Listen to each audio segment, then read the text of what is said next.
Okay, today we've got a video from Kallie we're going to take a look at in discus throw. It's about over 102 feet. Let me play this at full speed here.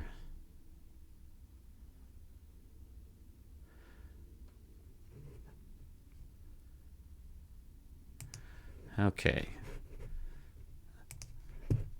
Right here at the beginning, it looks like your right heel is not flat on the ground. You want that foot totally flat so that you can keep this hip from moving here on the right. You want to lock that whole right leg down. Okay, that'd be the first thing. Throw looks really good. It's not too much I'm going to point out here. Good separation of the knees. Low discus. Left arm's pretty much horizontal. Shoulders look level. Low knee, left knee. Driving that right leg forward, and should bend it. Yeah, bending it right here as it lands. Okay.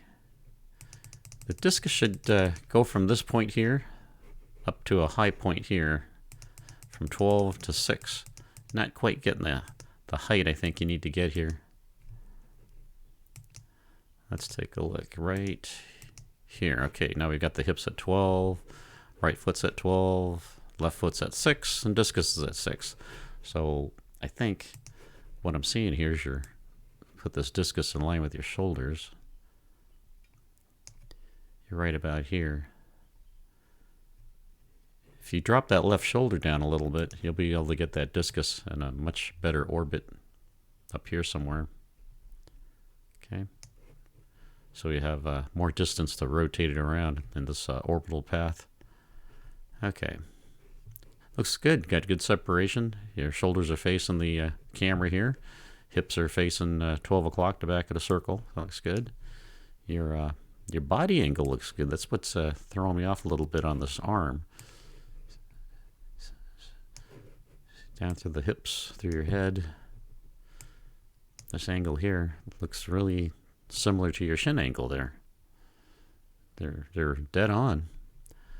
So I think your shoulder's just a little bit level. I would bring that left shoulder down, brings the right shoulder up, and get this discus. You got a little bend in your elbow here. If you can straighten that, try to increase the length of that arm. Try to increase your radius as much as you can, and then have that discus higher, like we talked about. Let's get that line out of the way for now. Right here, I'm not seeing the right foot rotating at all. Sometimes that can hold the hips back. But when you land here with the left foot, the hips, the knee's facing too much this direction toward 9 o'clock. You want to have that knee opened up more, and that left foot open more to the throwing direction. Almost like you're doing a squat. You want to have your right knee out a little bit, left knee out a little bit, and both feet out over with the knees over the toes. Your shoulders are good though. You've got it back at 12 o'clock, but I think you're giving up a little separation here because your hips are facing not directly at 9, but they're facing more a little bit over here by maybe 10 o'clock because this left foot's not opened up. The left knee, hip, thigh, foot, okay, toward the throwing direction more right here. Okay, there's the next frame. See, right here, you should get that left heel down. From right here to right here. Bring the left heel down and then bring the right heel up. Okay. You want to block this hip in right here.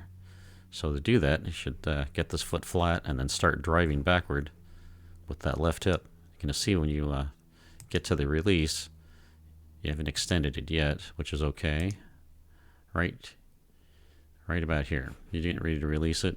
You see you won't get much of a block here if your left leg is vertical. See, the heel is still up. So if you get that foot flat, you'll be able to put this hip back a little bit. The other thing is, I think next frame, there's the discus. Okay, so right here, you're getting ready to throw. You can't see the right hip. The angle of this is not directly at 3, it's a little bit off in the front from my view, so I should be able to see that right hip. The right hip hasn't come through yet. Okay. We start to see it right here. The discus is long gone though. So you need to keep that right foot on the ground a little bit longer rather than lifting it up. Keep turning that foot, keep turning that knee. You're trying to drive your right hip around the left side, this left side block. So get that left heel on the ground, got a nice firm block here, a little bit of an angle back. Okay. That's through your ankle there. There's your hip. Okay, it's almost vertical here, as you can see. So if you can get that back a little bit, let the right hip rotate around this axis here. Okay, right through your head here.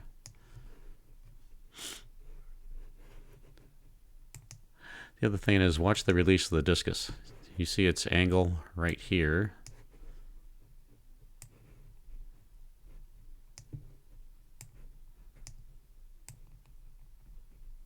Right about like that. Okay. Now watch the next frame. See, now it's horizontal. That'll happen if you bend your arm like this and make it a like an arm throw. Keep turning the shoulders. Okay, keep turning. Don't watch the discus. Keep turning your head. So this has got quite a bit of wobble on it. You want it to release and keep that angle that you're releasing it at. Okay. The other thing is, I'm going to show you the left arm block here by putting a line vertically through your left shoulder. That looks pretty vertical. Camera's tilted a little bit, but okay. So this is going through your left shoulder right here, okay? You want that to stop. You don't want the shoulder to go back any. You want the right shoulder and everything to rotate around this axis here. Okay, and look what happens. See your shoulders here now? And then we go one more frame. See the shoulders way back here. Okay, so you're just simply rotating rather than stopping the left side and then throwing the right and rotating the right around that left side. Okay, you're losing a lot of power here, a lot of distance. Okay, that's about all I had. If you make any changes, make another video, feel free to send it to me. I'll do another analysis for you. And please like and subscribe on my YouTube channel. Thanks.